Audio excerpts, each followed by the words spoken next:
Hey, I'm Bob. I've been totally blind since birth, and I'm into scary franchises. This is part 8 of my Tribute to Terror vlog-ish video series. And we're going to be talking about a little franchise some of you may have heard of. It's called Resident Evil. So I'm trying to figure out what part of Resident Evil interests me so much more than The Walking Dead. Because I do enjoy The Walking Dead as well. I mean, you've got your humans versus your zombies, and it's set in a dystopian, apocalyptic, zombie ridden world. But I think Resident Evil terrifies me even more because you have your agents of stars and they're going up against this faceless pharmaceutical company, at least for the first several games in the franchise. It's not just humans versus zombies and maybe a couple of corrupt human beings themselves. You have your main protagonists in Resident Evil going up against this pharmaceutical company that, in the public eye, is the definition of health and wellness. It's safety. It represents, seemingly anyway, new technology, but it's what Umbrella does in the shadows that is horrifying. I mean, Umbrella makes military contracts. They're producing bioweapons. They're producing their T viruses and their G viruses, and those T viruses and G viruses are responsible for zombies and zombie dogs and lickers and your Plant 42s and your Tyrants and your Nemesis and your William Birkins and all that kind of stuff.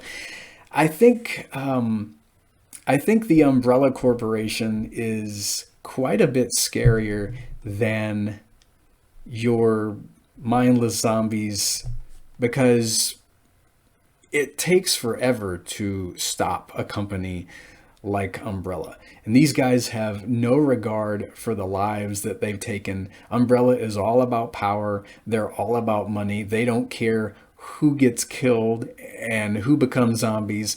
Whenever, a town or a city gets infected, they just wipe it off the map and they start all over again. And when it comes to villains in this franchise, man, I think one of my favorites has to be Albert Wesker. This guy is, well, if there was a picture next to corruption, you probably see Wesker's picture. And he's a really sinister character. I loved learning more and more about Albert as the series progressed. And William Birkin, man, he's another insanely horrifying antagonist. And man, this guy has to be the most gruesome representation of body horror in anything ever. It was awesome watching Maximilian Dude play through RE2 Remake and seeing how the guys at Capcom took Birkin to the next level. It was awesome watching my friends Derek and Ryan respectively playing Resident Evil 2. But man, Capcom really hit it out of the park when revamping Birkin for the modern age, for the most recent game consoles. What a scary character. I can't imagine injecting oneself with G virus, knowing that over time you're going to de-evolve until you're this big mindless mass of protoplasm or whatever the heck Birkin eventually mutated into, just constantly morphing and shifting and going through all sorts of transformations as you fight him as a boss in RE Remake. Nemesis was another crazy, terrifying bad guy, just being stalked by this big undead brute with a rocket launcher that can spear you with tentacles and things like that. Man, that's pretty cool.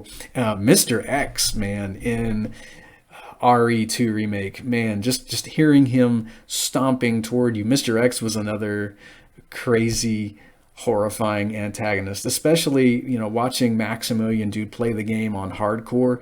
He had little to no ammunition, and the only strategy to best Mr. X was to run and keep running, and if you have to, fire a couple of shots at him, but just keep running away from him.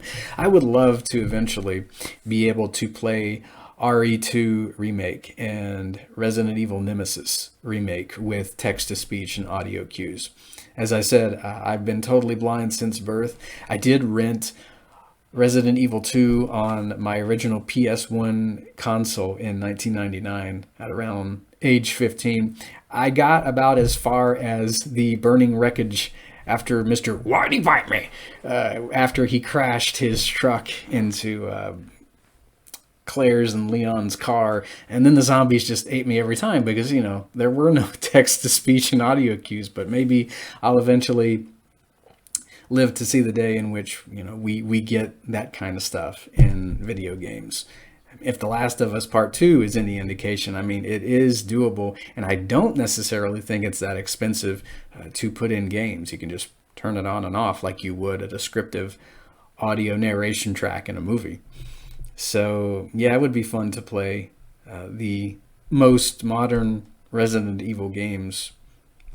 And I'm looking forward to seeing Welcome to Raccoon City, the film that we're getting in November. It was really new to me when it dropped, when the trailer dropped about a week ago. It's October 13th as I'm filming this. I mean, I knew we were getting a reboot, but I had no idea we were getting the film so soon until the trailer dropped last week. And I hope it's good. I think the Mila Jovovich movies were pretty good, but I'm looking forward to seeing what Sony's going to do with this reboot. It sounds to me like, well, from what comments I've read anyway, that it's going to be based more on the video games, and I hear the settings look pretty interesting. They look more true to what we see in the game. So cool! I can't wait to see what that's like. Hopefully, it'll have descriptive narration tracks, so I can go see that in November. Resident Evil has just blown me away for, I'd say, 2 decades now, and I'm looking forward to seeing what else Capcom has waiting in the wings. There's no telling. So I guess that'll do for my brief retrospective on Resident Evil. Hopefully you guys got something out of it.